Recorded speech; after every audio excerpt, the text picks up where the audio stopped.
जब अपने भक्त को बचाने गाय रूपी माता को आना पड़ा। आप देख रहे हैं मंदिर दर्शन।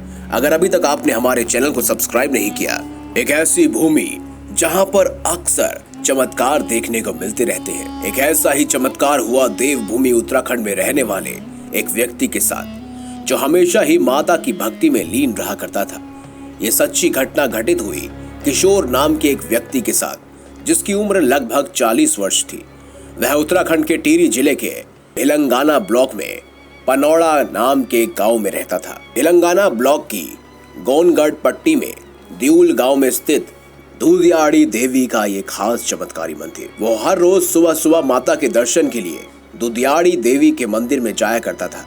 कहा जाता है कि इस मंदिर में आने वाले भक्तों को माँ दुधियाड़ी देवी कभी निराश नहीं होने देती।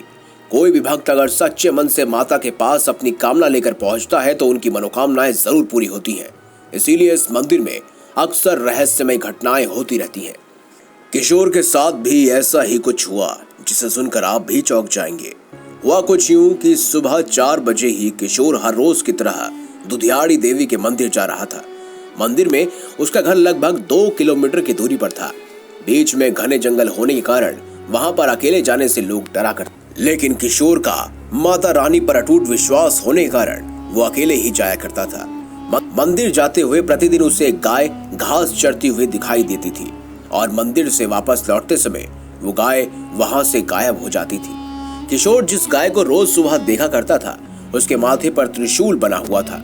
किशोर ने जब इस गाय को देखा तो वह सोचने लगा कि आखिर इतनी सुबह सुबह गाय को घास चराने लेकर कौन आता है, क्योंकि उसे वहां पर उस गाय के अलावा कोई भी नजर नहीं आता।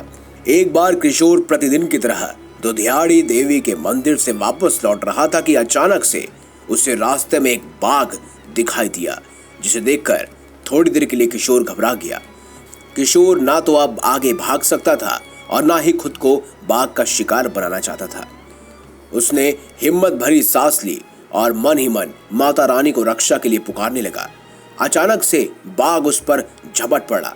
थोड़ी देर पश्चात बाघ ने किशोर को पूरी तरह से घायल कर दिया, जिससे वह खून से लथपथ हो गया। परंतु उसने माता रानी को मन ही मन रक्षा के लिए पुकारना नहीं छोड़ा। बाघ से खुद का बचाव करते हुए अचानक से उसकी आंखों के सामने एक तेज रोशनी आई और वही गाय अचानक प्रकट हो गई, जो अक्सर किशोर को मंदिर में जाते हुए दिखा करती थी। वही गाय जिसके माथे पर त्रिशूल था। बाघ के हमले से घायल होने के कारण किशोर बेसुध हो गया था। जब उसकी आंखें खुली तो उसके आसपास गांव वाले खड़े थे। किशोर सोचने लगा कि आखिर ये सब मुझे बचाने की अपेक्षा मुझे आश्चर्यचकित होकर क्यों देख रहे हैं। एक पल के लिए उसे लगा कि वह मृत है, इसीलिए सभी लोग उसकी मदद के लिए आगे नहीं आ रहे हैं। जैसे ही वह उठकर बैठा, उसने देखा कि बाघ के पंजों से घायल होने के कारण वो खून से सना पड़ा है, परंतु अब खून की बजाय वो दूध से सना पड़ा है। उसने ये देखा कि उसे तो काफी चोट आई थी, परंतु अब उसके शरीर पर एक भी खरोच का निशान नहीं है। इसके पश्चात जब उसने अपने आसपास उसी गाय को ढूंढने की कोशिश की तो वो गाय आसपास उसे कहीं भी नजर नहीं आई और ना ही उससे वो बाघ दिखाई दिया। जब उसने माथे पर बने त्रिशूल वाली गाय के बारे में आसपास से खड़े लोगों के बारे में पूछा तो लोगों ने उससे कहा कि ना तो उन्होंने यहाँ किसी गाय को देखा और ना ही ऐसी गाय को आज तक देखा गया है किस गांव में। कुछ देर सोचने के बाद किशोर समझ चुका था कि बाघ से बचाने वाली वह गाय कोई और नहीं बल्कि गाय के रूप में स्वयं दुधियाड़ी माता थी और हमेशा उसकी रक्षा के लिए उसके आसपास रहा करती थी। दोस्तों, अगर आपको हमारी ये खास जानकारी, ये वीडियो अच्छी लगी है तो इस वीडियो को लाइक करें, हमारे चैनल को सब्सक्राइब करें और ज्यादा से ज्यादा शेयर भी करें। मिलेंगे अगली बार एक नई खास वीडियो के साथ। अब तक के लिए बहुत बहुत धन्यवाद। देखते रहिए मंदिर दर्शन।